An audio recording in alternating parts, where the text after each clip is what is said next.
नमो बुद्धाय मित्रांनो, आपल्या सर्वांचे आपल्या मनपसंत चॅनल मनशांतीवर स्वागत आहे.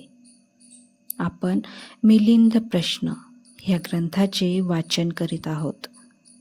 चला तर सुरू करूया आजच्या वाचनाला. मित्रांनो, आपण मागील वाचनात भगवान बुद्ध समाधी का लावतात यातील काही अंशाचे वाचन केले होते. आता त्या समोरील भाग. महाराज, समाधीचे 28 असे चांगले गुण आहेत. ते पाहूनच सर्व बुद्ध अव्याहत त्या समाधीची सेवा करतात. ते 28 गुण म्हणजे 1. समाधी जीवनाचे रक्षण करते. 2. दीर्घायुष्य प्राप्त होते. 3. समाधीमुळे दिव्य बळ लाभते. 4. दोषमुक्त होतो. 5. अपयश धुवून निघतात. 6. यशाची वृद्धी होते. 7. असंतुष्टपणाचा नाश होतो. 8. पूर्णतः संतोष लाभ होतो. 9. भीती नाश पावते. 10. निर्भयतेचा लाभ होतो. 11. आळस नष्ट होतो. 12. उत्साहात भर पडते. 13. लालसा, द्वेष आणि मोहाचा नाश होतो. 16. मिथ्या गर्वहरण होतो. 17. समस्त शंकांपासून निवारण होते. 18. चित्त एकाग्र होते. 19. सदैव मन प्रसन्न राहते. 20. मन एकदम पवित्र व निर्मळ बनते. 21. गांभीर्य प्राप्त होते. 22. मोठा लाभ होतो. 23. अपूर्व नम्रतेचा लाभ होतो. 24. प्रीती उत्पन्न होते. 25. प्रमोद प्राप्त होतो. 26. समस्त संस्कार खिळखिळे करण्याचे ज्ञान होते. 27. पुनर्जन्माचा शेवट होतो आणि 28. श्रमण जीवनाचे यथार्थ फळ प्राप्त होते. महाराज, ह्याच समाधीच्या 28 गुणास अनुलक्षून सर्व बुद्ध तिची सेवा करतात. चित्त एकाग्र होताच जी प्रीती उत्पन्न होते तिचा आनंद आगळा असतो. म्हणून तृष्णा नग्न करून हे महाराज सर्वच बुद्ध समाधीत मग्न राहतात. महाराज, सर्वच बुद्ध समाधीत मग्न होतात याची 4 कारणे अशी आहेत. 1. आपदरहित सुखमय जीवन. 2. सर्वश्रेष्ठ गुणांचा वास. 3. उच्च ध्येयाचा एकमेव मार्ग. आणि 4. सर्वच बुद्धांनी मुक्तकंठाने केलेली समाधीची प्रशंसा. याच कारणाने तथागत नेहमी समाधी भावनेत मग्न होत असत.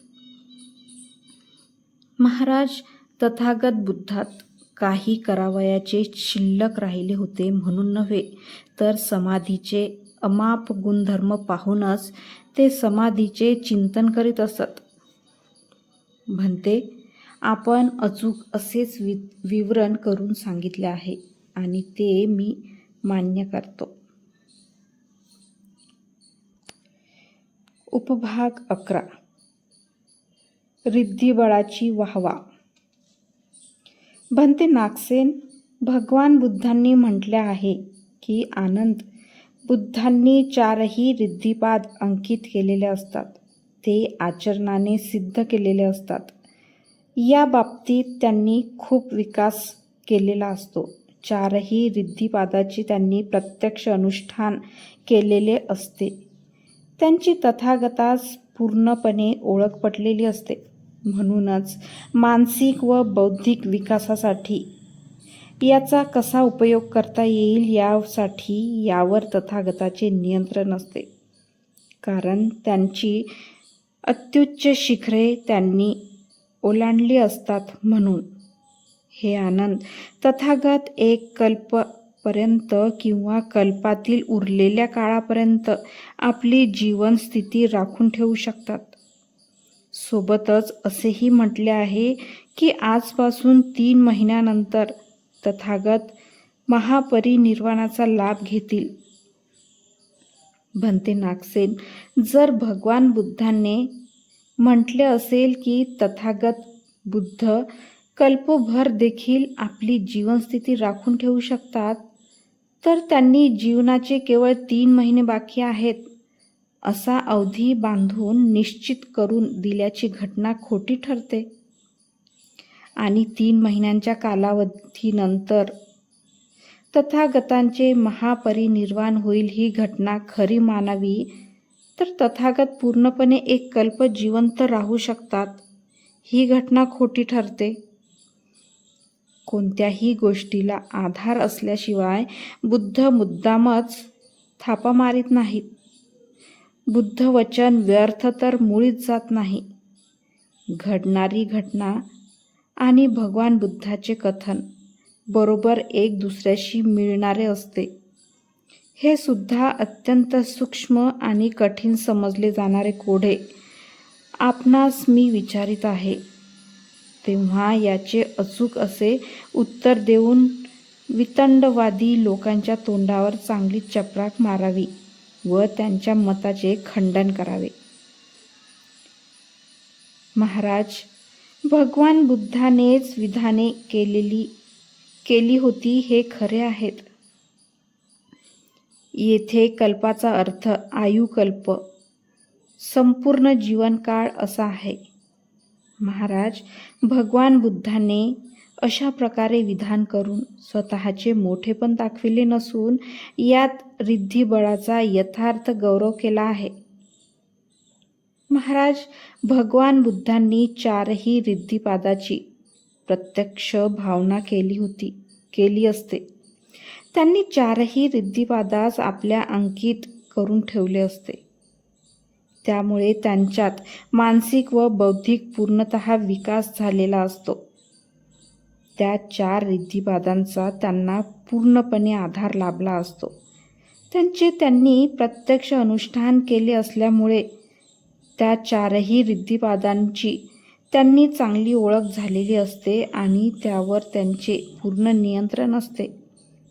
कारण त्यांची सर्व अत्युच्च शिखर तथागताने ओलांडली असतात. महाराज, हेच कारण आहे की बुद्ध स्वतःच्या इच्छेनुसार पूर्ण एक कल्पपर्यंत किंवा एका कल्पातील उरलेल्या पूर्ण काळापर्यंत जीवनमान स्थिर ठेवू शकतात. महाराज, समजा कोणी एका राजाकडे चांगला मोठा घोडा आहे. तो इतका वेगवान व जलद पळणारा आहे की जणू वाराही त्याची बरोबरी करू शकणार नाही. त्याची प्रशंसा करीत असता राजा म्हणाला की हे शहरवासियांनो, नोकरांनो, शिपायांनो, ब्राह्मण गृहपतींनो, जर इच्छा केली तर हा घोडा एका क्षणात समस्त समुद्राच्या तटातटांनी संपूर्ण पृथ्वीच्या दऱ्या दुसऱ्या लोकांचा फेरफटका मारून येईल. असा माझा उमदा घोडा आहे. येथे दरबारात घोड्याचा वेग प्रत्यक्ष दाखवित नाही, तरी पण तो घोडा वेगवान असतो हे सत्य आहे. महाराज, त्याचप्रमाणे भगवान बुद्धाने आपल्या रिद्धिबळाची प्रशंसा करताना असे म्हटले होते, ते सुद्धा या 3ही विद्यांची जाणीव असलेल्या 6 अभिज्ञानांनी म्हणजे दिव्य शक्तींनी विभूषित असलेल्या परमपवित्र आणि क्षीणाश्रव असेच देवता व मनुष्याच्या भरसभेत असे म्हटले होते की हे आनंद, बुद्धांनी 4ही रिद्धिपादाचे प्रत्यक्ष अनुष्ठान करून ते पूर्णतः आपल्या अंकित केलेले असते. म्हणूनच हे आनंद तथागत इच्छेनुसार पूर्ण एक कल्पपर्यंत किंवा उरलेल्या कल्पाच्या पूर्ण काळापर्यंत आपले जीवनमान स्थिर ठेवू शकतात. महाराज, स्वतःचे जीवनमान पूर्ण एक कल्पपर्यंत स्थिर ठेवण्याची शक्ती तथागतांच्या अंगी होती हे खरे आहे. तरी पण त्या सभेत त्यांना तिचे प्रदर्शन दाखवायचे नव्हते. महाराज, भगवान बुद्ध पुढील जन्माच्या अवस्थांपासून, भवतृष्णेपासून सर्वतः मुक्त आहेत. याबद्दल त्यांनी वेळोवेळी म्हणजे तृष्णेची निंदाही केली आहे. त्यांनीच म्हटले आहे की हे भिक्षू हो, जसे थोडीशी विष्ठा देखील दुर्गंध पसविणारी असते, तसे संसारात पुन्हा पुन्हा जन्म घेण्याची आसक्ती याही पेक्षा भयानक आहे असे मी समजतो. महाराज, विष्ठेपणाही हीन लेखणारे तथागत त्याच संसारात आसक्तीस चिटकून राहतील का? मुळीच नाही बनते. महाराज, यावरून तर हे सिद्ध होते की तथागतांनी केवळ रिद्धिबळाचा उत्कर्ष दाखविण्याकरिताच असे विधान केले होते. बनते, आपले म्हणणे खरे आहे याचा मी सहर्ष स्वीकार करतो. मित्रांनो, आजचे वाचन आज आपण इथेच थांबवूया. धन्यवाद.